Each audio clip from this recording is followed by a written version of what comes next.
Welcome in, everyone, to another meeting of the Vintage Anime Club, where basically we go over older anime titles, see how well they hold up, especially ones that have been shown on the Sci-Fi Network. Or Sci-Fi Channel, rather. It used to be spelled Sci-Fi. Siffy? Nah, Siffy is now. Sci-Fi is then.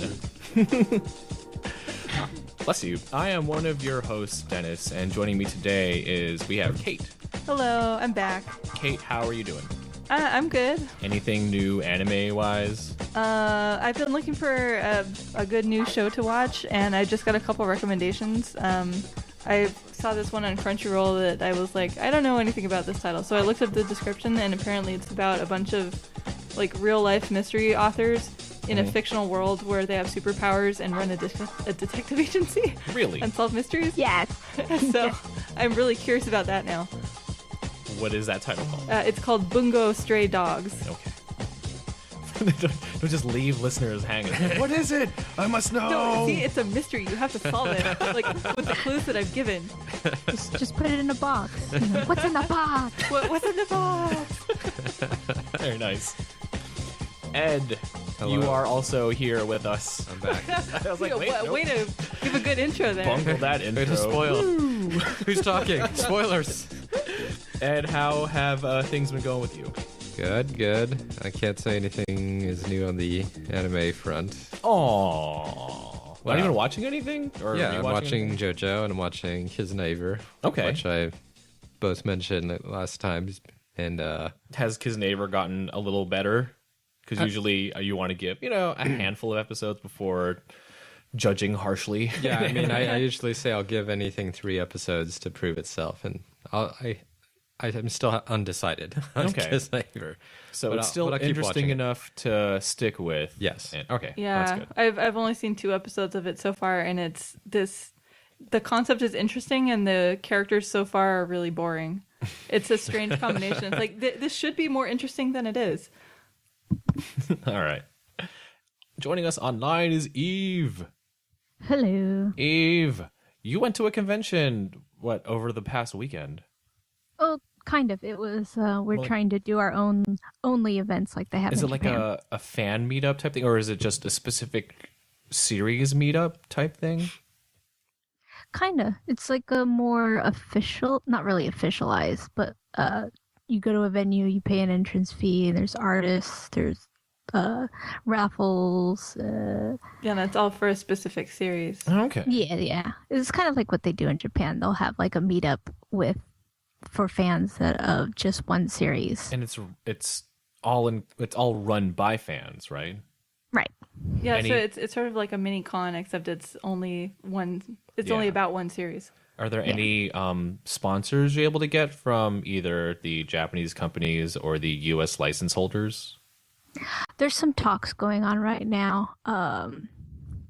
There's one company who's trying to bring over some musicals to America. Oh, that's cool. Yeah, so the creator of the gathering is in talks with them, so we might have something along those lines. Very nice. And since it's not an actual convention, it's a gathering type thing. Probably can happen more than once a year, can it? But yes, it's our last one was technically last year, but it was just a few months ago. Nice. Yeah. Kind of like SAC Anime, how they have 2 conventions in a year. Yeah. I don't think there's any hard rule that a con can only happen once a year, but I think most conventions plan to only have it once a year because it takes a lot of planning and a lot of effort to put together. They might only have the budget to do it once a year. Well, but yeah, smaller events, you don't have the same kind of overhead, possibly. So Right. You don't have to worry about getting a big, expensive venue. You can have it in Yeah. a smaller place. And as long as there's enough fans of that particular series that will come to your event, you can still survive. Very nice. Well, keep us posted, Eve. Maybe we can plug the next one if it's far enough in advance in recording. It should be. We're looking at a different fandom this time and see how successful these past 2 ones were. Nice. One Punch Man. Well, we're trying to do maybe Trying to get a genre that more of a a pinpoint of a certain genre, not just really one fandom. Yeah, and also it's a type of thing to promote each or said genre and fandoms too. So you might not need to get the largest known fandom community that's out there, or like the flash in the pan type fandom that's out there, right? Yeah, so it could be possible. Maybe down the line there could be like a shonen gathering, like shonen jump gathering kind of thing. That'd be cool. Jump Fest to US. that would be really cool. That'd be awesome. All right, and for me, it's been a while, but I have been trying to get back into finishing up the second half of Mobile Suit Gundam Iron Blood Brothers. Iron Blood Orphans. Yeah, I finally got to oh hey, second opening, second ending. Yeah. So how far did you get? I'm on episode 15. So oh my gosh, I'm not that far. I know. There's so many other shows that I need to watch too. That and more and more finalizing for the Escaflowne Kickstarter. So I got my backer kit survey, and I need to fill out all my stuff so I get my credits in the Blu-ray and DVD release when it comes out for donating. Woohoo! So that should be fun. So for today's episode, we are going to be talking about a sci-fi series that I saw, Green Legend Ron. A little bit of history. This is one of the first anime titles that I got to watch. This was my choice, so that's why I had to subject everyone to watch this. But yeah, it was one of the earliest titles that I saw. I actually found a horrible commercial video from YouTube that ended up having it. There's it's your how the Akira VHS commercial was the infomercial join our anime club and we'll mail you a new tape every month. It's very similar with the low voice guy. Yeah. Oh, post-apocalyptic world, and in a shit world like that. Pretty much. Also, this anime is stupidly out of print, so good luck trying to get it. Well, when did it come out? The DVD came out in 1998. 1998. Yep. When was it made? It was made. Let me see. Looking that up. It was. Oh, I'm looking at it. It says 1998. Also, it came out in 1992. Oh wow. Okay. Whoa. Yeah, 3-episode OVA. And no wonder some parts of it seem so 80s.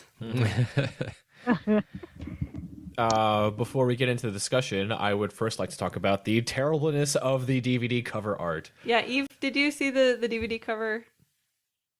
Is it the one where it's like a green background? Yeah, green background, and then the two people kind of yelling at each other. It look like they're yelling in fear or agony at each other. Yeah, no, it's I don't know. It's like bad anime art. It's not that they're poorly drawn. It's just why would you pick this pose? Two people crying at each other on a green background. I also tried looking for any good, clean key art to use for the blog post image. There's none. There's not even a good one for the DVD cover, so I have to scan the DVD cover just to use it. It's stupid. But yeah. Pioneer, man. Ugh. Yeah, if you could have done so much better. The back art actually looks proper, there's a background image and then they have some screenshots and an inset and there's a description on the back. It's really, it's not that hard. Nope. But yeah, honestly, if I did not watch this series before purchasing it, if I just saw this DVD on the shelf, because, back then it was hard picking pretty badly done anime, in late 90s, early 2000s. What do you mean it was hard to pick bad ones? There were a lot of bad ones. There were a lot of the ones that were released and brought over and licensed. You could pick something and find some enjoyment. At least someone could find some enjoyment out of it. I think you're setting your standards too low. But yes, I understand your point that if you saw this DVD cover and you had not already seen the show, you wouldn't have, the cover art itself doesn't make anyone want to watch it. Yeah. It does nothing to pull you in. Yeah, well, that's probably why it's out of print. Because everyone saw this DVD art and it's this looks like generic anime trash. Well, we are going to talk about this generic anime trash right now, so here come the spoilers.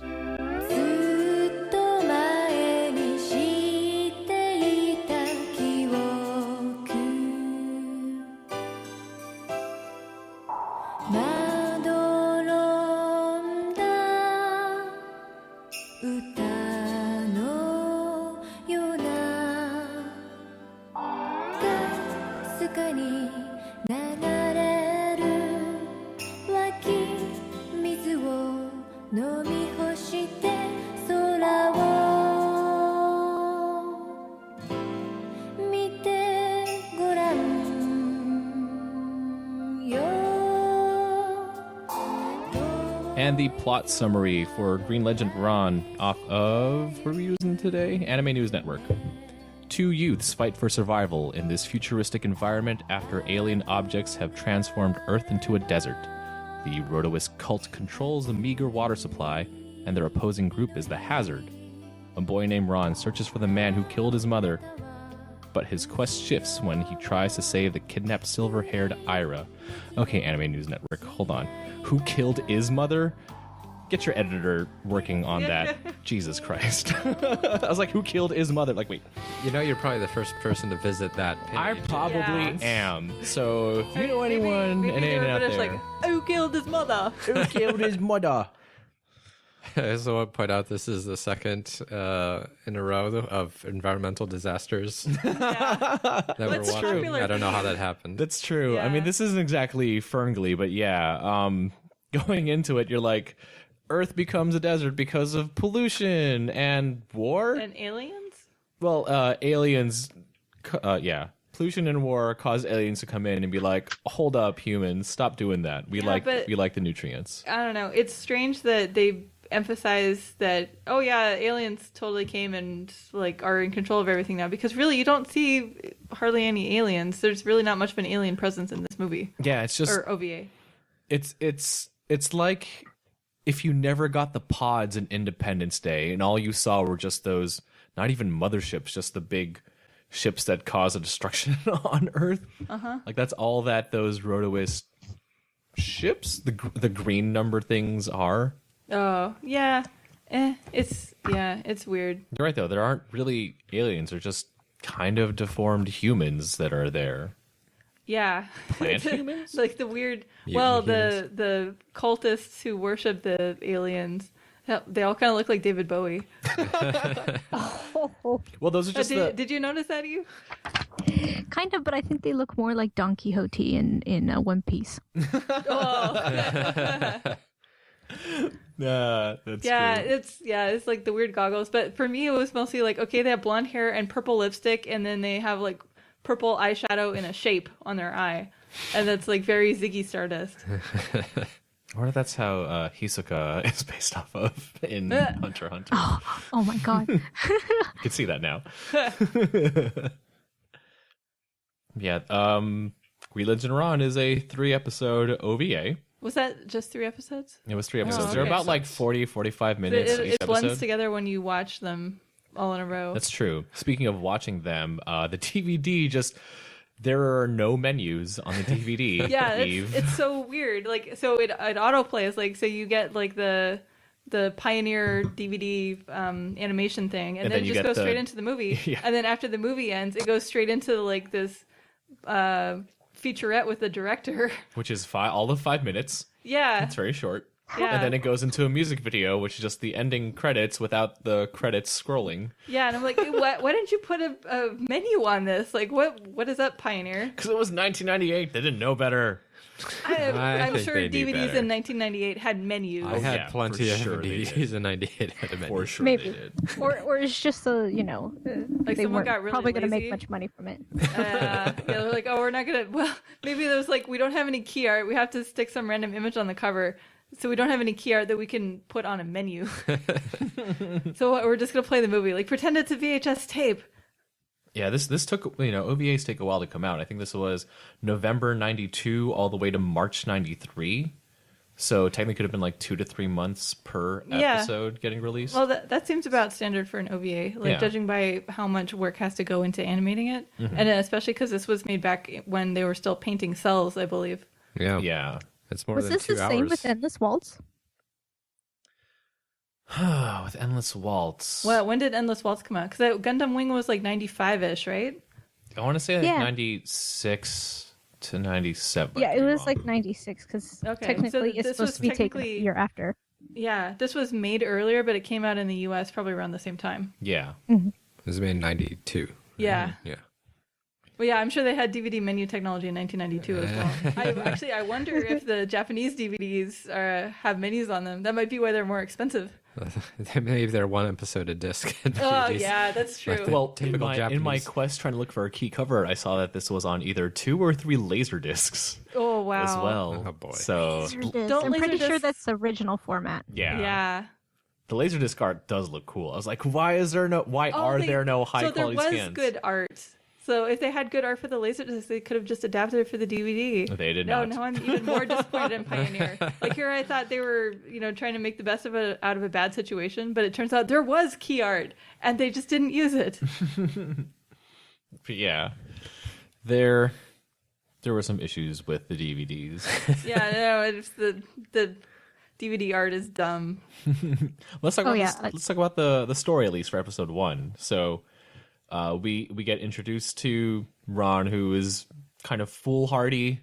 Oh, he's like typical shonen protagonist. It's like, oh, I'm like Aladdin running across the rooftops and making trouble. And he actually looks like Aladdin because he has a little vest and no shirt and pants. But he has gloves and boots. He has these giant gloves that make him look like he's out of Looney Tunes or something. Like how all of the cartoon characters wear white gloves. Actually, it kind of reminds me of old school like JRPGs. They just they have. So is he a giant white gloves. mage? Well, because he's a tan motherfucker, he's a dark mage. Well, I can't imagine him being a mage at all. Like no staff, no robe. Like if you have a vest and gloves. He's definitely a rogue. Yeah. He's a rogue. But Yeah. how old was that kid? Because he was smoking and he looks a little too young. I want to say 15. Really? He could be He 13. seemed like younger than that. Yeah, he was still sort of like kid-ish to me. I want to say 15, but he could Well, be. I think like him smoking is a sign that like, oh yeah, I'm like a kid on my own and blah blah blah. Like no one's like I'm trying to act more grown up than I No one's actually gonna tell me am. what to do. Well, he's also Yeah. like the eldest of the orphanage kids Yeah. that he stays with. Yeah, but yeah, no, he still seems like a kid. And then I guess watching the behind the interview with the director afterwards, where it's like, yeah, it's meant to show his growth. And I'm like, he doesn't really grow that much as a character. He's still kind of a dumb kid at the end. Yeah, he is. Yeah, he kind of stays the same. Yeah. Who else do we meet in episode 1? Oh, wait, before we continue, Eve, do you want to mention who we have as some of the voices for this series? Okay, These so Japanese that Ron. ones. Yeah, so Ron is a Hidehiro Kikuchi. He didn't do very many things, but Yeah. his 2 most notable roles is Sozo Sagara and Kenshin, That's what I have. and yeah, and then Honda and Yu-Gi-Oh. Yeah. For those who don't know, Honda is the Japanese name for Tristan in Yu-Gi-Oh! The dub. Oh, was that one of Yugi's buddies? Yeah, the dude, Yeah. not the other guy that's not Joey. With the, There's pointy another head. guy? Yeah. Oh. Yeah, there's 2. There's 2 guys. There's Joey who has like the terrible New York accent, Yeah. and there's Tristan who is the other guy. It's Brooklyn Rage. And Ron is played by ocean dub actor Jason Gray Stanford. You have heard him as Raditz and Kui in Dragon Ball Z. He's also Joe Higashi in the Fatal Fury movies and OVA, and he's Kento of Hard Rock in Ronin Warriors. Oh I my think god. it's kind of interesting that Ron's voice, like, he actually sounds pretty grown up for someone who looks like such a kid. That's Like, true. So I can't tell, like, Except were they trying to make him older than he is, and the character design just makes him look too young? I don't know. Well, most voice actors are older during this Yeah, time. yeah, but no, he has like a grown up voice. Like, plenty of voice actors can sound young, but he doesn't sound young at all.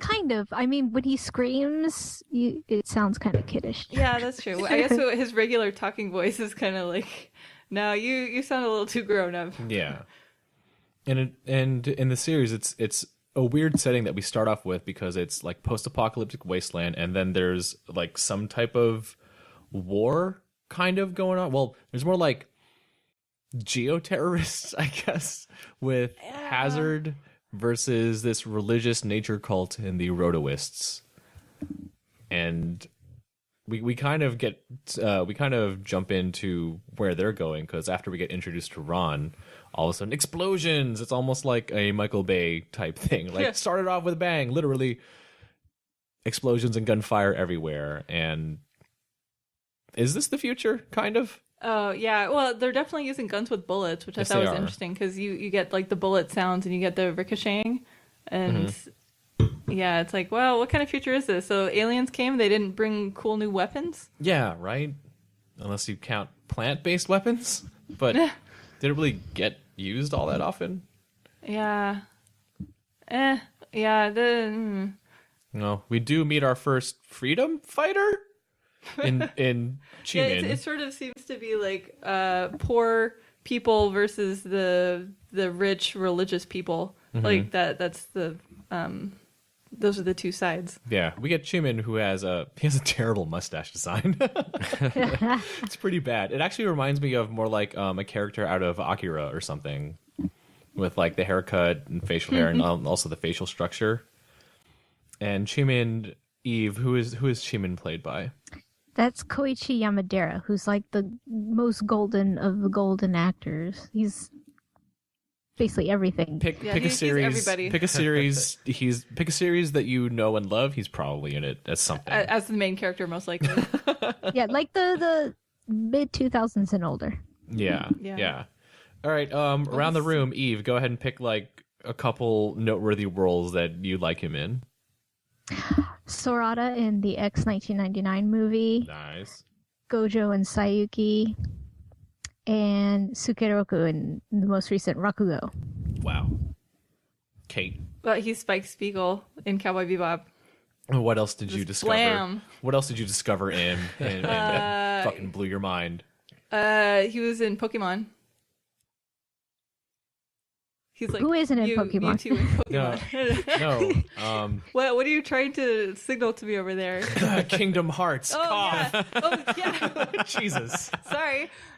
Yeah, I was just making a duck it blew bill. my mind so hard I forgot it. He's Donald Duck. He's the Japanese voice of Donald Duck. I was making a duck bill because you can't say that in podcast. I thought that was like crocodile hands. He also has I'm not going to quack another on Disney microphone. dub. He also does another Disney dub. Yes, who is he in Disney's other stuff? Apparently he's also like Genie and Stitch and Beast and like a whole bunch of other Disney characters. Oh, I think he's Sebastian the crab in all the Kingdom Hearts games. Oh my Oh, god. good. Ed, do you have anything else that you like him in? Well, we haven't mentioned that he's Togusa in Ghost in the Shell There you go. pre Arise, since they Yeah. changed everybody in Arise. Oh, Yeah. So the movies and standalone complex, right? yeah. Right. Well, he's Kaji in Evangelion. My favorite. He's Ryoga and Ranma half. Oh, my favorite. Also, I believe he is both Austin Powers and Dr. Evil in the Austin Powers series. Yeah, like if you go on Wikipedia, his list of who he has dubbed in Western movies is pretty amazing. Like a lot of Brad Pitt, a lot of Eddie Murphy. I think he's like the official Eddie Murphy dub voice. Nice. And Chimin is played by, well, if the My Anime List thing is correct, because we discovered a incorrectness in one of the actors. According to My Anime List, he's played by David Kay, who is Bato in Ghost in the Shell standalone complex, and he's also, for you Ocean Dub fans, Sessho Maru in Inuyasha and Son Tendo in Ranma half. And if you happen to play, well, they just came out with the video game and movie. He is Clank in the Ratchet and Clank games. Oh wow. Yeah. So we meet Chimin, who gets fucking shot at like a million times in his opening scene. Yeah, he somehow and manages to escape. by the way, I'm gonna blow up my friend and comrade with a mine trap. Oh yeah, that was like hardcore. harsh. Yeah, I was like, wow, they're really pulling no punches because like he sees that his buddy has died, and instead of like the classic hero thing to do is like, oh, I'll use you as a human shield or something. No, he like gets out a grenade and puts it under his dead friend's body so that when they go to check the body, like the bad guys get blown up too. I'm like, damn, that's cold. Yeah, it's really smart, but like, damn, that's cold. It is the most coldest, and he ends up getting shot for it too, like on the side. Yeah. Blood dripping everywhere. Yeah, and then he gets rescued by the old man who turns out to be Ron's like grandpa. Adopted grandpa. Yeah, if he just seems to be taking care of a whole bunch of orphans, including Ron. Because that's what you do. It's just the cockroach of the series. I think. Yeah. But in doing that, we also get introduced to our heroine of the series, Ira. Yes, she is Mitsuki Yayoi. She doesn't really have any notable roles as much, but her two main roles that she has is Nagisa in Urusei Yasutra OAV, and then Lena in Shamanic Princess. Nice. Yeah, I couldn't really find too many things that I recognize her from either. But her dub voice is Janice Judd, who is Kagura and Kana in Inuyasha, and she's like she's dozens of different characters in both Meisani Koku and Ranma Half, but current fans will know her as Pinkie Pie in My Little Pony. Oh, wow. Wow. So Janice Judd still working. Go get that. Yeah, it's interesting that this series came out close to 25 years ago, Green Legend run, and a lot of people who were in it are still doing voice acting. Yeah, still in the business. It's fantastic. So all you aspiring voice actors out there, you can be longevity. You can be in some schlock, but you can get some great things out of it later. Yeah. Well, can we take a moment to talk about Ira's hairstyle? Because yeah, sure. It's really weird. So I'm fine with oddly colored hair. It's strange because it's always colored blue, and yet they always say that it's silver. I think because silver won't really look so great. Yeah, that's probably on paper. True. Because then it'll just look white. And yeah. oh, the white hair. No, it's silver, damn it. But, so apparently she has long hair, and it's put into this sort of braid behind her head, except the way they draw it, it looks like it's clipped on. It doesn't blend in with the rest of her head. Did you notice that, Eve? Yeah, I'm just what is this? It's like someone made a slingshot shape out of hair and then clipped it onto the back of this girl's head. For anyone who has watched the Force Awakens bonus features, for some reason they decided to give Princess Leia or General Leia a side ponytail. Oh yeah, and then they digitally erased it. And I feel like it's the opposite here. Like they gave Ira short hair, and then they decided to add a ponytail afterwards. Yeah. And they're like, "Oh, just draw it." I know that the nape sort of cuts off without there being actual area for the ponytail. Yeah, it was like they had never drawn women with a braid before, so they didn't really know how to draw it. So they're just like, yeah, I think it looks like this. And looking at the DVD cover, you can see the gap. Yeah, it's hair. got this weird ass gap where it's like they separated her hair into 2 chunks instead of 3, and I mean, you can't even make a braid like that. So it's like they tied it in a knot, and then they made a bunch of blobs with it, and then put a scrunchie at the end. No, see, what they did was they tried tying it as a necktie for her hair, and that's why you get that necktie knot. Yeah, it is like a hair necktie attached to the back of her head. Sorry, Ira. You're still an okay character. We get to find a little bit of info on episode 1, at least, about mix of both Ron's past and a little bit of Ira's past, because they somehow get together, and turns out that what do they do first? Oh, they go get water, isn't that? Well, no, before that, Ron helps out Chimin in attacking the... Oh, yeah. So Ron's like, I want to be a revolutionary too, and Chimin's like, no, you're too young, so he totally leaves him behind, and then Ron ends up catching up with them anyway when they get in trouble later. Yeah. So he ends up tagging along with the rebels, and weird. He goes back to their secret base and meets Ira. It's weird, too, how the base that they attacked, or the rebels attacked, that Hazard attacked for the Rotowa stuff, it's foresty, and everywhere else is desert. Yeah, that is really weird. So, I mean, I know that the Rotowa ships ended up taking all the nutrients and water and stuff and having the lushness for themselves, but, that green is kind of growing outside those walls, even though that base looks like it's straight up Syndrome's base from The Incredibles, especially with those trolley carts and stuff. Watch sentry cart things. Yeah, meet Ira, meet the rest of the camp. They go get water, and then we find out that Ira's past is not as cut and dry as Ron's. And Ron, you just see that he gets orphaned because some Rambo-looking dude guns down his mom. Oh, yeah, that was so random. Can you even see scars that way? No, not really. I'm pretty sure they don't glow when you're being lit from behind. Eve, did you think he looked like Rambo, or were you thinking of someone else when you saw the silhouette of Ron's mom's killer? You look like something from like Fist of the North Star.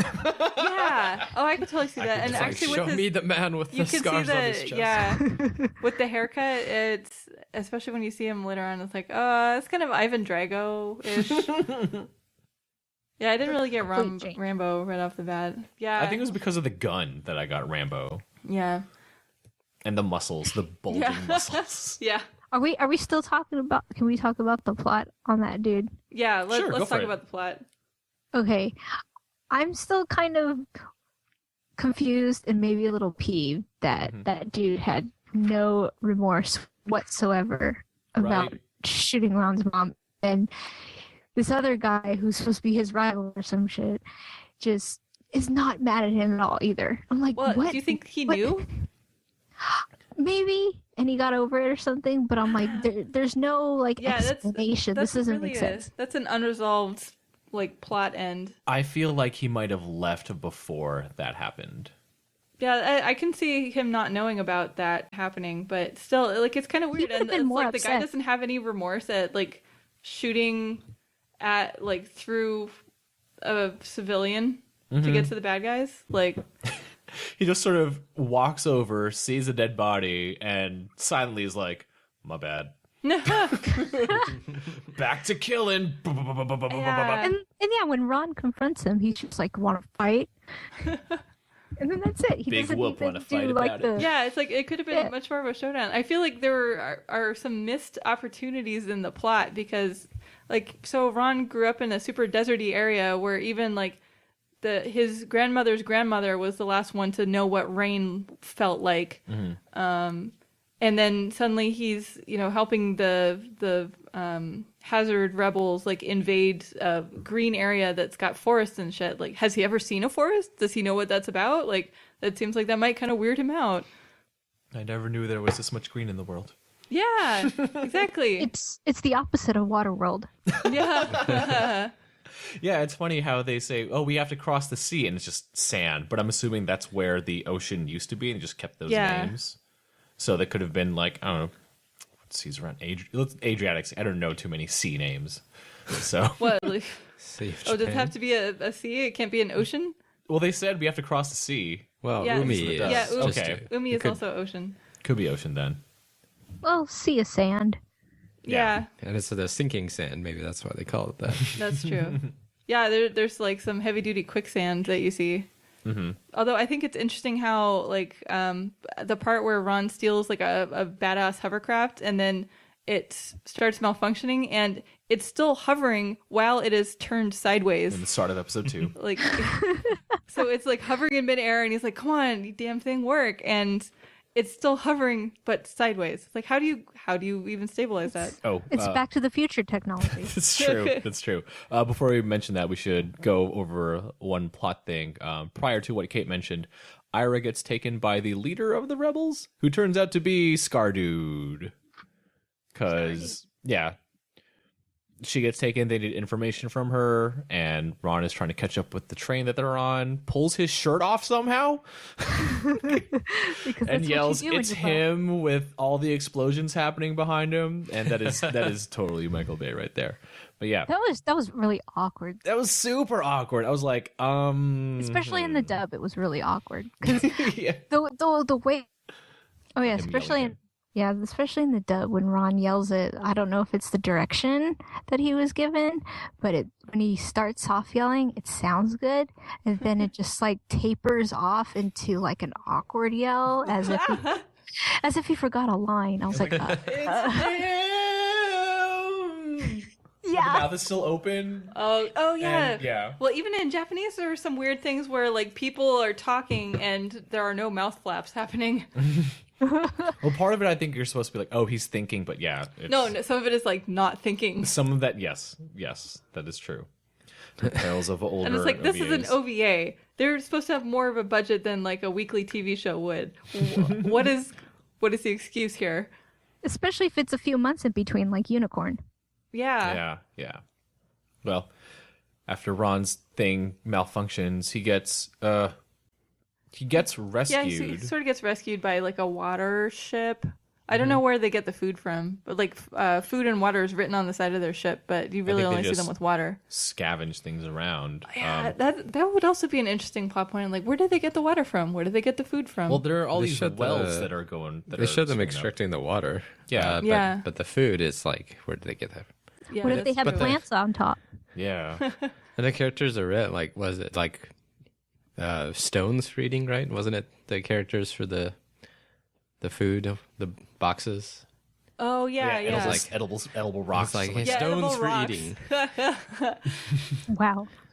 Yeah, we get to meet I guess the leader of the rebel people. They're not rebels, like leader of the food people. We just call them food people. We get to meet Jeek. And do you have any people for Jeek, Eve? Who's the voice actor? His name is Michio Hazama. He's an even less than Ira's actress. Oh wow. But the two that are most notable is Bruno Global in Macross and Do You Remember Love? And Walter von Schenkop in Legend of the Galactic Heroes, which is the leader of the Rosenritters, so that's a very important character in the series. Can't ask you how to say that word. Schunkopf? Oh, Schoenkopf Okay. or something. Yeah. Yeah, you gotta get that diphthong. There's an umlaut involved. I'm not white enough to say that word. Even I'm not white enough. Funny enough, too, he is also the Japanese dub for Count Dooku in Star Wars. Oh wow. And his English voice, if it's correct from my anime list, is Doc Harris.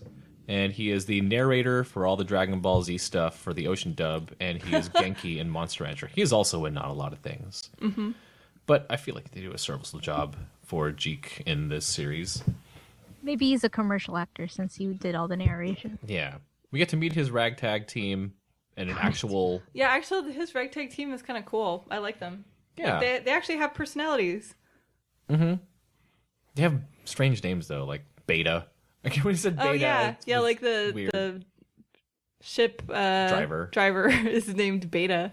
And then Honron, we'll just call her the token female. Yeah, of the but at least series. she's kind of badass. Like she actually She does is. some stuff. She does stuff in episode 3, and Yeah. she doesn't take shit from any of the guys too. Yeah. Like, she holds her own pretty well.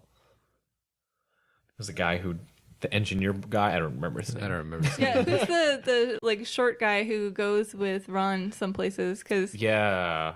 like What I is can't remember his name name? now, but he's just seems like a cool guy. Is it Takamasa? Or Maybe. is it Mm, is it Gishi? Gishu was one of them, but Yeah, actually, the guys on the ship kind of blend together. It's just like, oh, okay, the driver stands out because he never really leaves the driver's seat. Honran stands out because she's the only woman, Yeah. and Jeek stands out because he's the captain. He's captain with a mysterious past that we get to find out about a little bit later. Yeah. We also finally meet the actual leader of the Hazards, Kiba. And Kiba has also been in a lot of stuff. Mostly old dudes. I'm guessing he got into voice acting later on in his life. Mm-hmm. Let's see. He's Kami in Dragon Ball. Mhm. The original Vanilla Ice in JoJo. Mihawk in One Piece. Mm-hmm. Katsuhito and Nobuyuki Masaki in Tenchi Muyo. And the most recent role he had was Tsuyukami, which is the really cute tiny dew god in Natsume Yujincho. Oh, nice. yeah, unfortunately, he had a stroke in 2010, so that kind of put an end to his career. Oh, well, there you go. Yeah, he. But he was in the business for 53 years or something. Wow. crazy Yeah, like that. the That is a long time. late Takeshi Ono. We talked a little about him because he is Shadow Dude in Wicked In City. Wicked City, yeah. Oh, yeah. Yeah. Is that his actual name, Shadow Dude? Shadow Guy. Or Shadow Mr. Guy? No, no, no. It was Mr. Shadow. Mr. Shadow. Yeah, that Mr. was Shadow. Wicked City. Yeah. So dumb. Isn't that what they call the giant evil planet in Fifth Element? Sure. Yeah. Was it? Oh, yeah.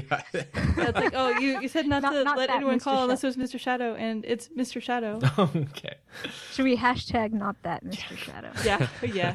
I think besides those, his longest running role had to be Tomozo Sakura in Chibi Maruko-chan, which I think he played that role for about 700 episodes. God. Because it went from like episode 38 to 760 something. Wow. So yeah.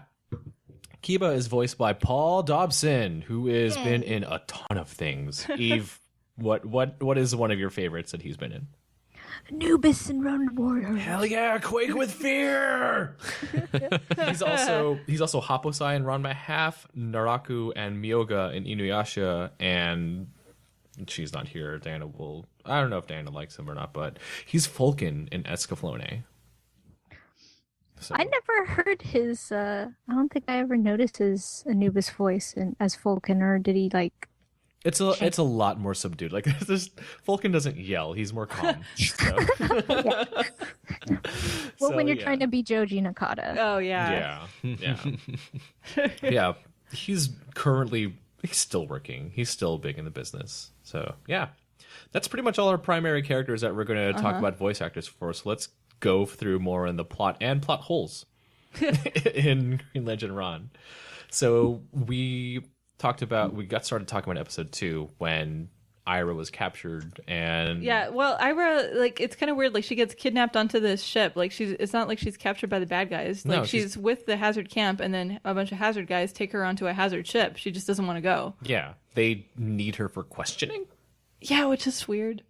Like, I wonder, like, why were they keeping her around? Because later on, you see that basically what they want to do is, like, torture her and get her to answer questions. It's weird because Or fake torture. yeah, it's like not Yeah. actual real. Psychological. Well, it's Logically psychological torturing. torture. Yeah, Yeah, and so I'm wondering, like, how long was she hanging out with the Hazard guys at the main camp before they were like, we need to torture her?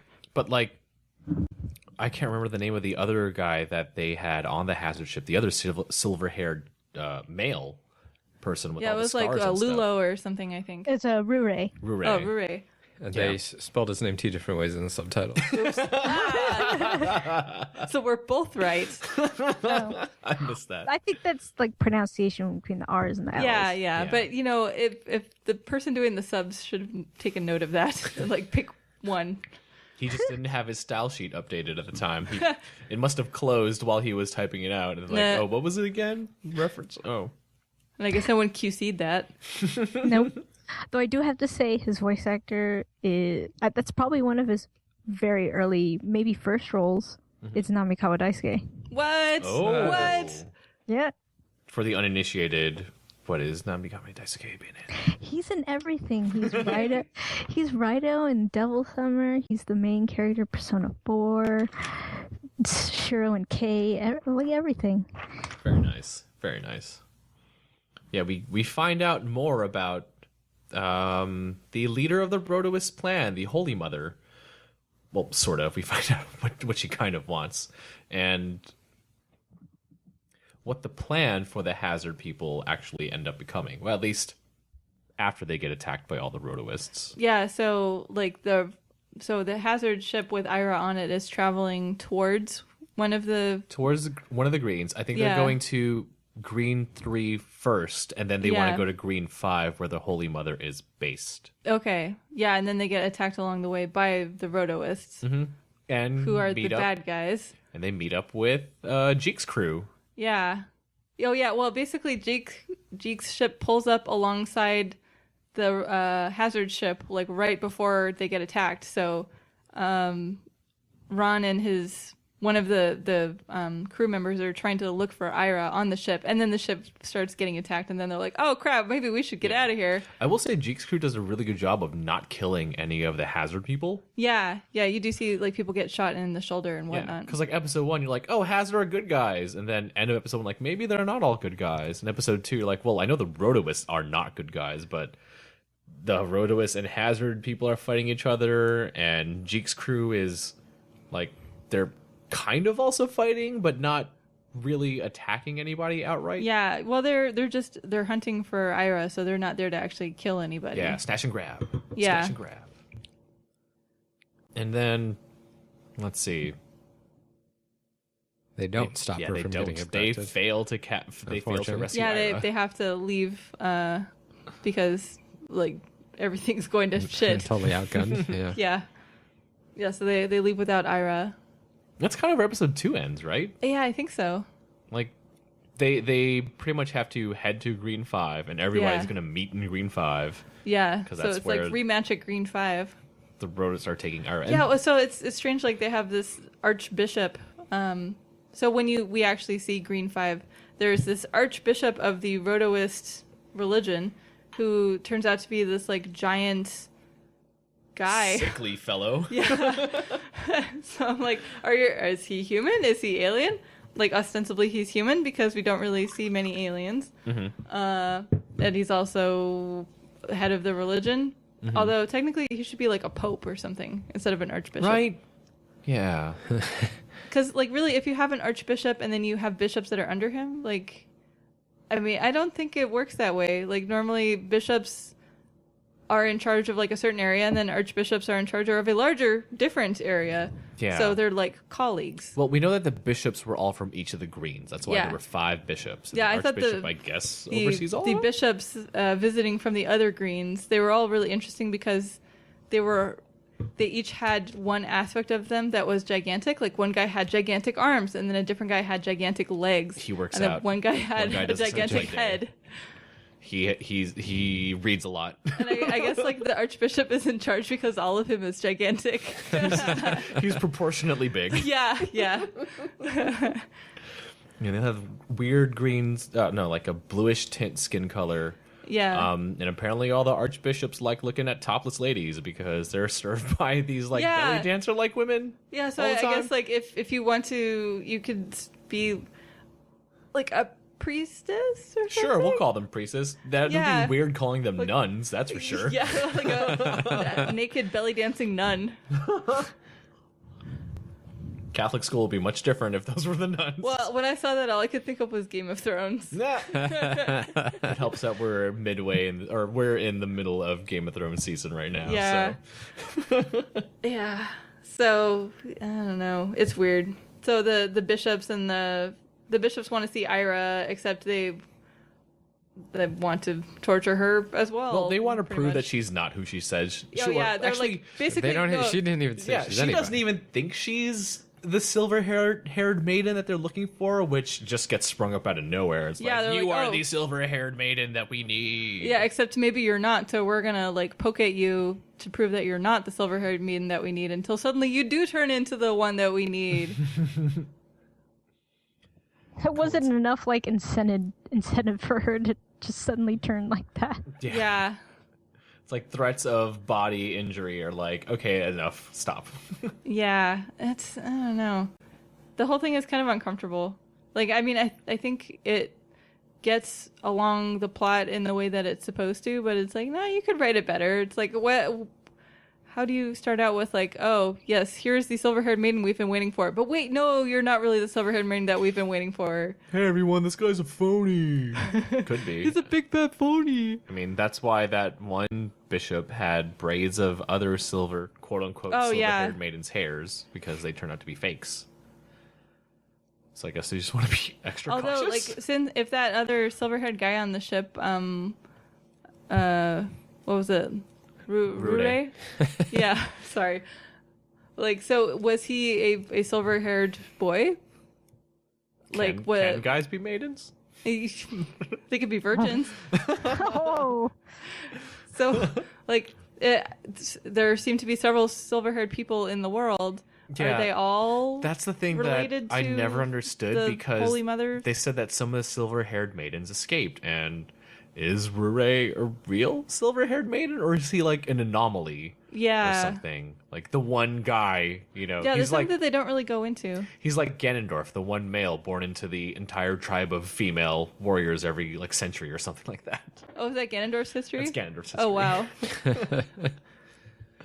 And forgive me, Legend of Zelda fans, I can't remember the name of the people that Ganondorf is a part of. Gerudo, I believe, is the Oh, name. yeah, that Don't- sounds don't right. quote me on that. I could be wrong. But Someone will email you and be like, that's wrong. I wish someone emailed. We could use some emails for this podcast. Shoot. Email us later, guys. Anyway, What's the email address? vintageanimeclub@gmail.com. Yeah, So- so it turns out that Ira is the silver-haired maiden that Right. they have not been waiting for. But during this entire time, we find out that Jeek isn't who he says he is. His real name is Hono, and that he's friends with Kiba, or used to be friends Yeah, with so Kiba. he used to be the leader of Hazard and then kind of stepped down, and then Kiba took charge, and Hazard became more eco-terrorists instead of... Yeah. eco rebels. Instead of, I guess, eco-protesters. Yeah. They were more like protesters as Hazard, and then they became terrorists as new Hazard under Kiba. So we get to know more about kind of like their past together in the seedy brothel bar area. Yeah. Just barely. Yeah, like we're in a bar conversation between like two manly men. I thought it was funny to like as you're seeing Jeek leave because like Ron is throwing a hissy fit. It was only a brief glimpse, but I thought I saw some, ladies of the night out and about in front of the rooms, and I thought I saw like in graffiti or neon lights on the wall it said "sexy room." Yes. It's a sexy room. Yeah. Well, what is the name of the bar again? It was also remember. something kind of ridiculous bar? English name. Could be. I don't recall. I missed the subtitle. Drinking bar. Dennis, you're gonna have to put in the disc later and look for that scene just so you can screen grab that and post up. What was that bar called? Did We'll it really do say that. "sexy room" on the wall? Guess I'll have to watch Green Lantern Ron for the third time in a week. Yeah, and then they're. Not even sure what Jeek's talks were supposed to be with both Yeah, the well, I don't Archbishop. understand. Like, how does Jake have this like inside connection to the Archbishop? He wants to speak to the Archbishop, and he wants to hash things out with Kiba to not attack until he talks to the Archbishop. He's going to negotiate something with the Archbishop so that Hazard doesn't have to attack. Yeah. But I mean, really, what is Hazard attacking for? Are they anti-religion? Are they looking for some kind of? Do they want the green cities to share their resources with like the poor desert outposts? Yeah. Because I mean, I can understand that. I don't know if negotiating with the Archbishop is going to accomplish any of that. I mean, really, what is Jeek bringing to the table? Not sure. And all this is happening while Ira's in a Thumbelina, Tinkerbell-inspired plant outfit. Oh, it's this weird like green. It's like half poison ivy, and then she's got like a Tinkerbell petal skirt. So it's like part ballet dancer. And she's also like 13, 14, so it's also extra awkward. Well, and it's weird too because you can see like the back where I guess if it were a corset, it would be laced up. There's nothing there, so it's the quote fabric. I mean, it might be leaves. Yeah. Who knows? It's just kind of folded back, like she's gonna fall out of this top at any point. Well, if the skirt turns into a flower during that whole ending process, then it could very well be leaves. Yeah. Yeah, we did find out the clothes have a purpose. Yeah. Basically her clothes like eat her and turn her into like a pod. a seed pod. Yeah, let's talk about that weird conversation she has with the Holy Mother after she is done with the bishops. Like, she goes to talk to the Holy Mother, who wants to convince her that you need to help me bring greed about... Before that, like, she gets finished talking to the bishops by, like, making plants sprout out of them. Well, she causes that as a hallucination. Yeah, she uses her secret powers that she never knew she had to make the bishops hallucinate that plants are growing out of them, and then they're all, like, startled, and Because she plants escapes. will eventually grow out of them. Yeah. Yeah, so, and then she ends up talking to the Holy Mother, and this is so weird, because the Holy Mother, like, looks like a weird female spirit with red eyes, so you know this can't be good. And then the Holy Mother is like, oh yeah, I'm going to destroy the world and turn everyone into plants. And Ira's like, oh really? I'd love a little bit more green in the world. But please don't destroy the world. Yeah, Just like, add more green. Yeah, please don't like kill all the people. And the Holy Mother's like, I'm gonna turn all the people into plants. Ha ha ha. And Ira's like, yeah, green is really nice, but please don't destroy all the people. And it's like they're completely talking past each other. Was there something lost in the subtitled translation that I could I don't think so. No. Okay. No. Like even That's in just how they Japanese, talk. like they're just talking past each other, and then the Holy Mother's like, "Okay, we're gonna do this thing," and Ira's like, "Okay," and then gets like eaten by her clothes and turned into a seed pod, and joins like 11 other probably silver-haired girls that this has happened to that are also They now are pods. silver-haired, which is... It's weird that like 12 is such an arbitrary number, especially when one of the guys dies. Yeah, And you're like, like, so I wonder, was like, were he they all not girls needed? inside the pods? Like, where Do did they this guy only come need from? girls? It seemed like there's a whole race of them, and then there were like 12 of them that were special somehow. I guess. Yeah. That's But did seemed they to all be like the grow up in implication. weird little oases out in the desert? Were Well, they said only some of them, a few escaped, or I don't know Yeah. but Yeah. a few left, and some others were in Yeah, I'm green wondering five like the whole time. How did they get where they were? This is so strange. Are you asking for a prequel of EA? Yeah, no, I'm You like, want to know is she about even Ira's human? childhood?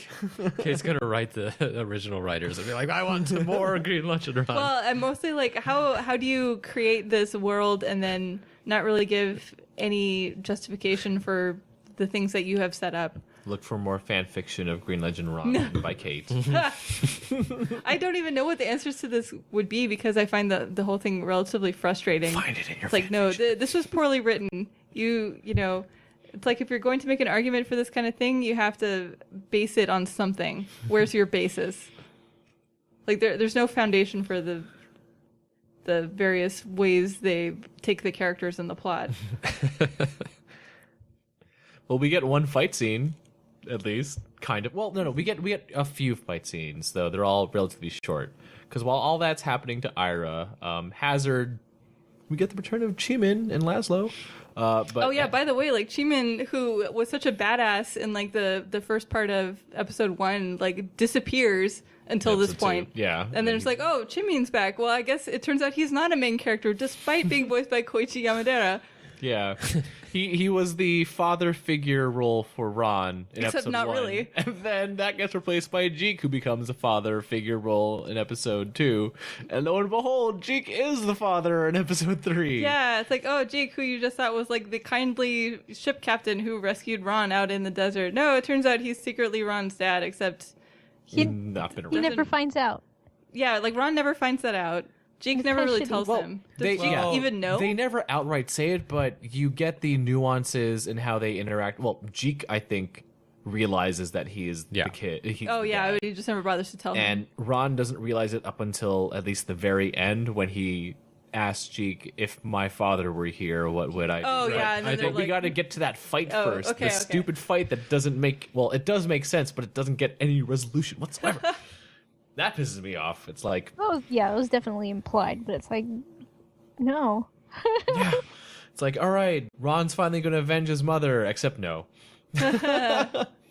Granted, with Kiba turning into Groot halfway, at least, it's very difficult for Guile and all his army training to take on a kid, I guess. Oh. No sonic boom with plants. Nope. Yeah, like Kiba gets turned into like half of a plant, and then it's just like, oh hey, look what happened to me, and then, Ron sees the scars and is Yeah. like, you killed my mom, let's fight. yeah, and I think at that point Kiba's like, whatever. Kiba's like, Kid, I'm half plant right now. You really want to do this? All right, fine. I'll whip your ass as half plant. Yeah. And then Jeek comes along and it's like, oh hey, my old buddy. Oh, you're half plant.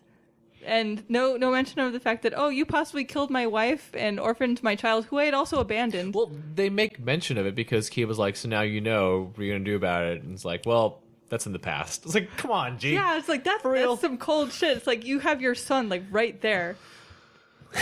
Well, he does send him away to go rescue Ira after Yeah. Ron's being super tsundere about it. Dude, I would be too. It's like the man who I've spent the whole series trying to kill, and my sort of father figure, actual father, is like, nah, just leave him be. Thanks, Dad, sort There's of. not even like a cool speech about, oh, peace and like be the bigger man or anything. It's just like, nah, no, you have other things to worry about. Nope. Don't worry about this little guy. Thanks, Dad. At least he... Actually, no, he doesn't even get to rescue Ira. Like, they somehow teleport the incendiary fireball bomb Oh yeah, thing. there's like a weird thing where they're like suddenly walking and like teleport to a different part of the area. No. They have that little triangulation device that teleports the bomb from the Oh, right, ship right. that they have No, but- into the Holy Mother. But Kate's talking about how they're just walking along in the scenery and then Oh, like they yeah. disappear because there's some I extra thought the hidden dimension portal or something hidden behind The hidden the portal scenery. wormhole thing was really dumb. It was weird.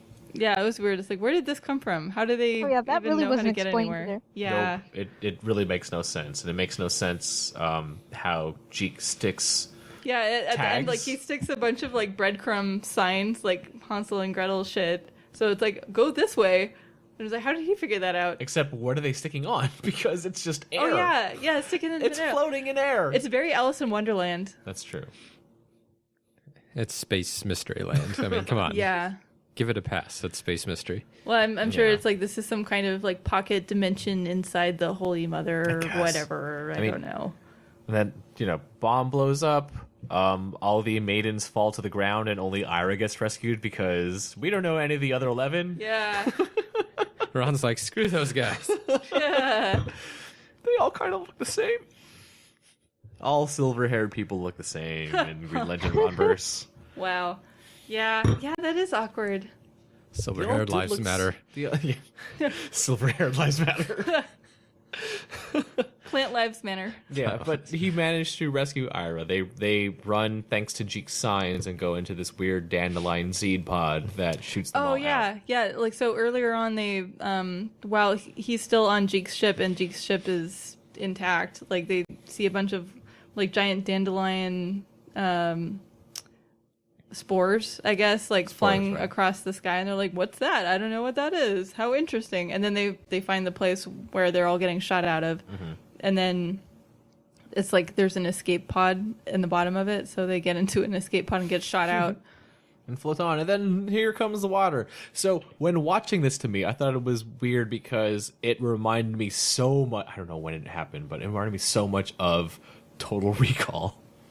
Where they're on Mars and they're about to die, and then lo and behold, whatever actions that Arnold Schwarzenegger and whatever that chick's name did, all of a sudden Mars gets an ozone layer and breathable oxygen, so they managed to save Mars that way. And I got that same vibe here where it's like, oh hey, now the entire planet's climate is changing with water, and we're probably going to flood a whole ton of towns and cities like all of a and sudden people. this torrential downpour on this desert ground that hasn't seen any waterfall in decades, and it's not going to end in disaster. I mean, really. They just wanted to animate Waterworld. Yeah, I guess. A So lot it's of like- people are going to drown. Yeah, everyone's going to drown. No one knows how to deal with a ton of water. At least Ron's grandma, adopted grandma, is happy catching all her bucket of water. Yeah, like, well, "Oh, she's this going to be rain." real unhappy when she doesn't know how to swim. Also watching that, I was like, oh, is it going to be a Noah's Ark situation where now they have to save a couple of animals and whatever tribes that they have? I mean, Yeah. it's not like they can build a boat. I don't know if those hovercrafts can work on water. We're going back to the future rules again. Oh yeah, that's true. Yeah. And well, and I knows? wonder, like, so were the cities like stockpiling all this water for some reason? No, there were wells. So I think that with those plant vines that were underground, I'm assuming the wells somehow were able to tap into bits of those plant vines to extract water from them. Okay. Somehow. They never explained that. That's just So my what's gonna happen to all the conjecture. people living in the cities, like the green cities? Better get to high ground. I don't know. Well, we do know that a lot of people from Green 5 got turned to plants. So, yeah. Who knows what happens to the rest of the citizens? I wonder if they get turned back because they they blew never- up the thing. they never show but They that. never show. Yeah, they never really talk about how do you turn a person into a plant? I don't know. Like, Living. is it magic? Is it alien It's the technology? energy Is it from- reversible? Energy from Green 5 and the Holy Mother. We do know that Jeek's scavenger team manages to see all the spores and stuff spitting out and the water coming up, and who knows what happens to their ship afterwards. Yeah. There's just like all these unanswered questions. It's like, what was the point of the aliens anyway? It's just kind of like we don't know what they can do, so we can make them do anything. I guess. They just wanted the water for themselves. But they weren't using it or anything. Yeah. It's like we're here to They punish hoarded it. the humans for They being hoard it. It's like people like me who collect, anime So things. it's like the We hoard aliens it saw all. that humanity was, not taking care of the planet and destroying themselves, and they decided to come down and hoard more water. I guess they just wanted the resources. We're like, you know what? We don't need humans. All they do are just going to use up all the resources when we want to use up all the resources. So let's Yeah, get but you rid don't of the actually humans. see any aliens playing any active role, though. It's like it's mostly people who worship the aliens, Nope. and then the Holy Mother, who is probably an alien, but Spirit alien. yeah, Water spirit alien. Well, the series ends with Ron and Ira emerging from the pod, and we're like, we need to live. The end. yeah. No clue how. No clue how. They're in the middle of the ocean. They have no navigation skills whatsoever. Oh yeah. I guess they're just gonna eat sunflower seeds the entire time. Because It kind of looks like the ending of Titan AE. right? Yeah. Well, I guess with the ending credits, you see footprints on the sand. So somehow they make it to a beach. Maybe that's them. Maybe Kind that's of. not them. Who knows? They just swim. Just keep swimming. Well, it's more like just keep paddling. How do 'cause- they learn how to swim when there's no water? Yeah, there? there's been no pools of water for them Yeah. in at least 4 generations because it was my grandmother's grandmother. Yeah. So everybody Yeah. probably died. The end. Happy ending. Woo. No one knows. Yeah, it's like zombie movies where, hooray, the main characters are safe at the base away from the horde of zombies, but the horde of zombies is still existing Yeah. and on their way to that base eventually. So who knows what's going to happen after they reach the chopper, or in this case, the seed pod. Get to the chopper. Get to the seed pod. The seed pod. Well, and that's too much wrong. Yeah. I Later mean. on. Yeah, let's I think- find I out. mean, it wasn't the worst. It wasn't the worst. I think it was more coherent. Talking about eco disaster stuff Yeah. because comparing it to Blue Submarine 6, I thought it had less disjointed plot. Yeah, I think it was telling more of a story. Yeah, Like Blue Sub 6 didn't seem like there was enough story to really have that much animation. yeah. Yeah, for me, I felt like Real Legend Ron episode 1 and 2 were much more stronger than episode 3. Like the ending Yeah. didn't really make sense to me. Maybe they sort of lost steam along the way. They're like, yeah, we're going with this great concept and this badass fight scene. And then by the end, they're like, oh shit, we got to finish animating this. Let's do a bunch of easy stuff. Eve, you and I were the only ones who watched it dubbed. What'd you think of the dub? Well, actually, before you get to that, what did you think of the series in a whole? It wasn't too bad for its time. If they weren't, I just had an opinion, like, if they weren't able to clean up some of those side holes, then Yeah. they shouldn't have never put it in there in the first place. Yeah, agreed. There were a lot of weird, unanswered questions in this series. Yeah. Like, hooray, and why did Jeek leave in the first place? Oh yeah, that's true. It's like, so he just abandons his wife and their like baby. Mm-hmm. And, like, And everyone's totally okay with it. Like, oh yeah, Jeek, he's a great guy. Even though he's a pervert. yeah, that's true. I did find after Ron tells Jeek that there's one thing that my mother did tell me, that my father was at least both kind and had a great sense of justice. And you see Jeek, kind of blushing after he walks in on Hanrun changing. Oh yeah, because he's so like lost in thought about what Ron said that he accidentally walks into the wrong room while Hanrun is changing, and then she kicks him out because he's such a perv. Oh my She doesn't god. kick him out. She just calls him pervert and he leaves because he's super embarrassed. Yeah. They're probably just trying to make his character more rounded or human. I or guess. something, I guess. I don't Yeah. And humorous too. know. It was kind of a funny scene. It's fun. Yeah, but it's like, so if he didn't know that Kiba killed his wife, wasn't he at least curious about how she died? Yeah, that was the bigger problem with his character, really. Yeah. I'm surprised he wasn't more, surprised. Yeah, yeah. Well, all that we know was that Ron just said, man with a scar. And that could have been like any scar, because they didn't outright say giant chest scar, Yeah, nor a shaped scar like a description. whatever. Yeah. Shaped like an upside down check mark. No, they're just like, man with a scar on his chest. Like, is it an X? Is it in the form of a happy face? Are they 7 points that look like the Little Dipper? What kind of scar does he have? Nothing. All we know is scar.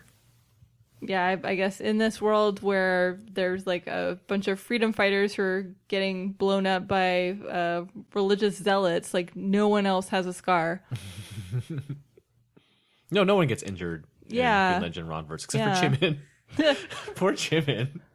Well, he seems to recover okay. Yeah, but he has like that same He gets, like, head shot in wound the gut. bandage the entire time. Yeah. I guess you just got to have him stand Yeah, I up. want to know like Chi-Min's story. It's like he started out such a badass, then what happened? Yeah. So, Kate, would you recommend this for people to watch? Well, Sounds like a no. It's not a definite no as bad as Blue Sub 6 was, but still, like I don't think it's that well done. I mean, a lot of the animation is fairly well done, but it is an OVA, so it should be. The plot really doesn't hold up. The music, it had some cool jam parts, but I don't find the characters particularly likable. I don't find the plot particularly interesting. How about you, Ed? Yeah, I mean, I can agree. There's nothing stand out about this that I would pick this to watch over any of the number of other stuff that came out in the late 90s. So. Yeah, that's true. I mean, it would be great to like edit this down into a music video. I bet you could make a really cool looking music video that would make people want to watch the That's OVA. true, yeah. But then when you actually watch the OVA, it's not as good. It's like the Toonami trailers for Blue Sub 6. Like Toonami made like a minute long trailer that made Blue Sub 6 look super badass, and then when you watch the actual OVA, it's like they took all the coolest bits and put them in the trailer. Eve, how about you? Well, if you want something different, then sure, but generally, no, not really. Yeah, for me, after watching on Sci-Fi and watching it again, like I was really captivated by episode 1 with all the mysteries that they brought up. So episode 1 I thought was fairly pretty good, except for the ending where he's like, "It's him!" explosions. Yeah. Oh, come on, whatever.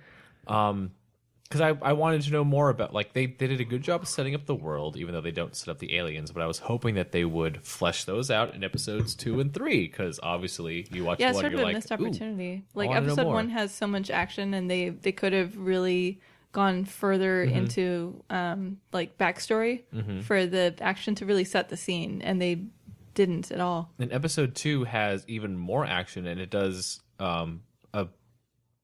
I wouldn't say a better job than episode 1 of progressing the story, or at least letting you know more about it, but you get to know just enough that you're like, okay, I want to see, for me at least, I want to see more about how it ends. And it just doesn't end as well as we all would like. Like, it could have been a 4-episode OVA to clear things up. Like, maybe they didn't have enough to fit in for the last part because, like we said and talked about, there are a lot of things unclear. And yes, while 2/3, to me anyway, 2/3 of the series is pretty good, the last third not being good makes it a tough one to recommend. But you know, you can buy it used cheap on Amazon, or like what I told Eve, you can actually watch the whole thing on YouTube dubbed.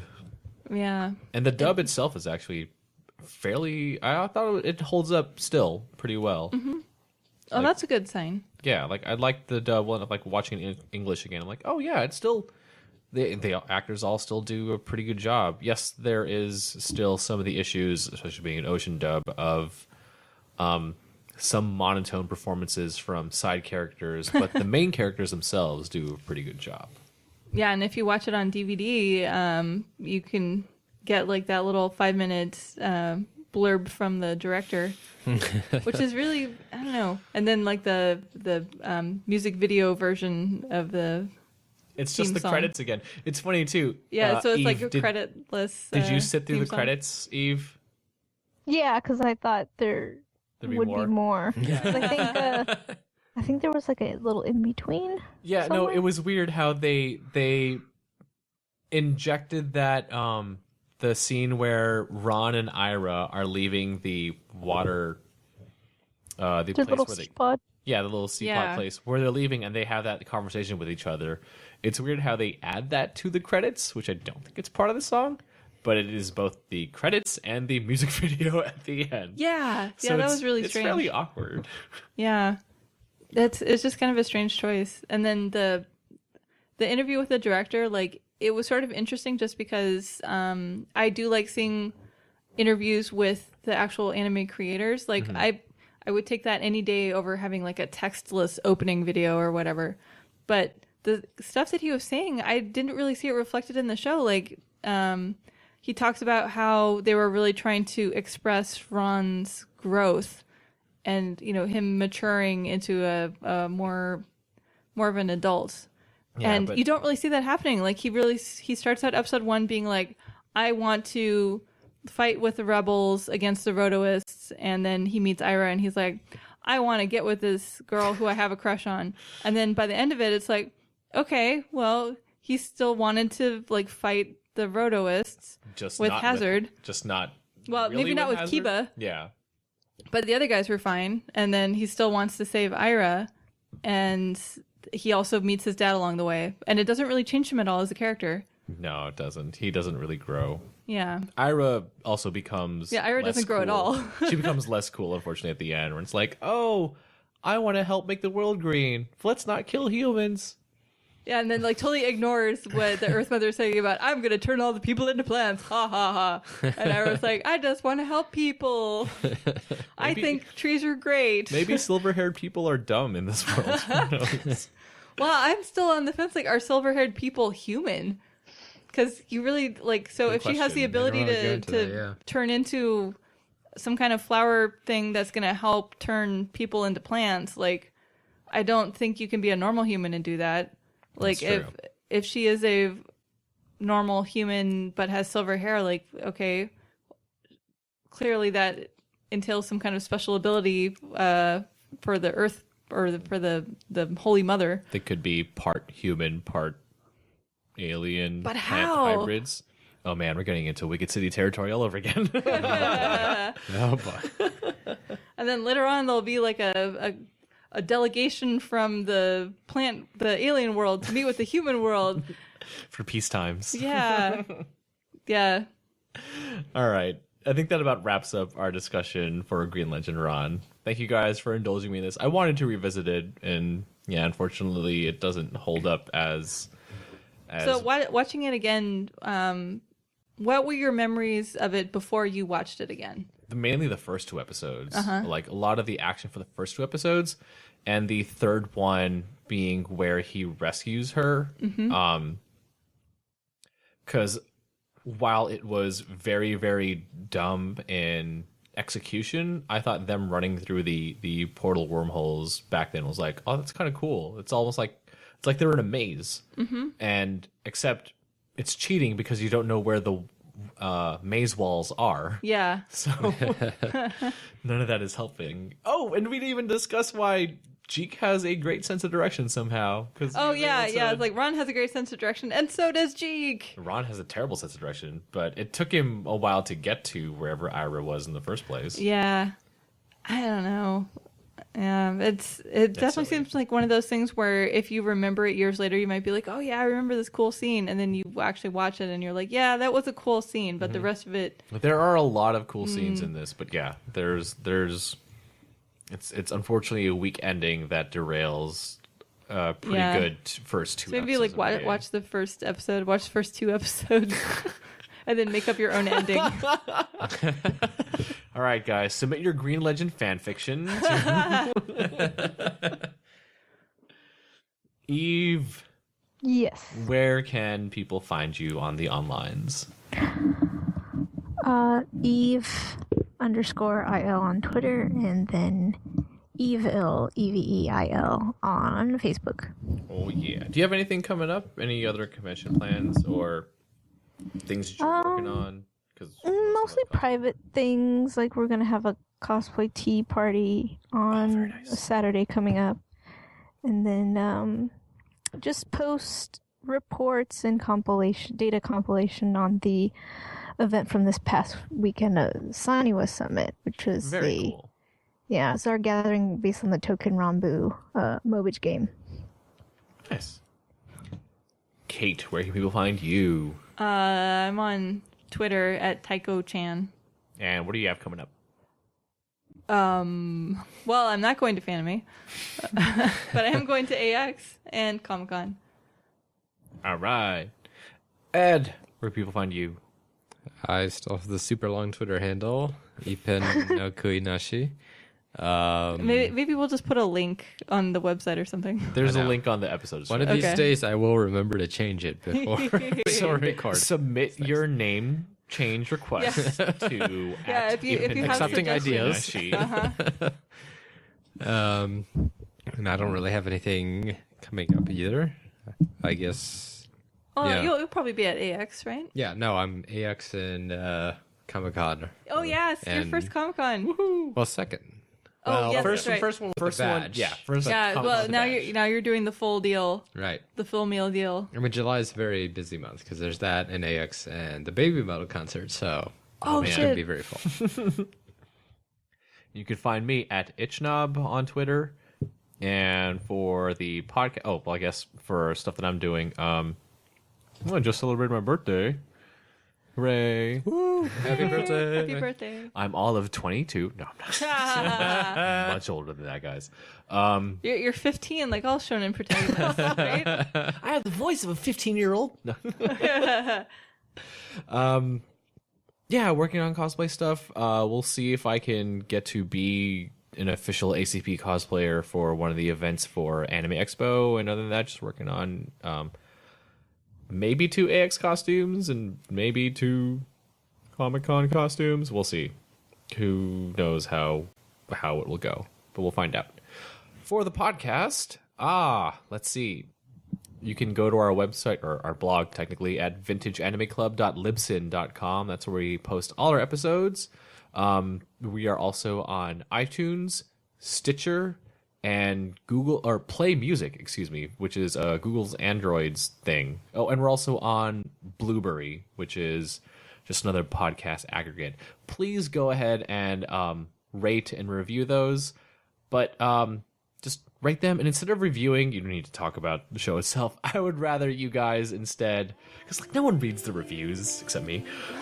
Just go ahead and just list how you got into anime. That's what you should put in for your review. Like, you have to rate the most recent episode you listened to. Just tell how you got into anime, and who knows, maybe we'll review one of those episodes that you were talking about. We are looking for ideas. Like, since we've watched Green Legend Run, which was one of Dennis's first anime. Yeah, let's go ahead and let's add more to this 90+ anime title list that we have already. Please go ahead and try to add stuff, and we'll see when we can get to them. Since we are now in a bi-monthly format, we're twice a month, or sometimes there'll be special episodes. We'll see what Does that mean bi-weekly? Oh, maybe you're right. Bi-weekly. Bi-monthly is every other month. Yeah. We are on bi-weekly now, so yeah, 2 times every month we'll be releasing episodes either Wednesdays or Thursdays. It all depends on how long it takes me to edit. You can also go to us on social media stuff. We have Twitter at Vintage Anime Pod, Facebook, Vintage Anime Club, email, vintageanimeclub@gmail.com, and you can submit questions for us to ask there. We might answer your question on the show. Other than that, you can purchase any of these titles along with the past titles that we've watched on our Amazon store. So go ahead and help support the podcast, and maybe you'll help us buy a bottle of wine or 2 for when we record. Yay. Yeah. Woo. Eve, thank you for joining. We've got to get you in the room in person soon. Yes, sometime soon. You need to drink wine with us. It is much Yeah, Yes. it's much more fun drinking together. Yeah. Well, that said, we will catch you guys next time. Everybody here, glasses up. Kanpai! Bye. Bye, Clinky. 記憶に紛れ込む歌のように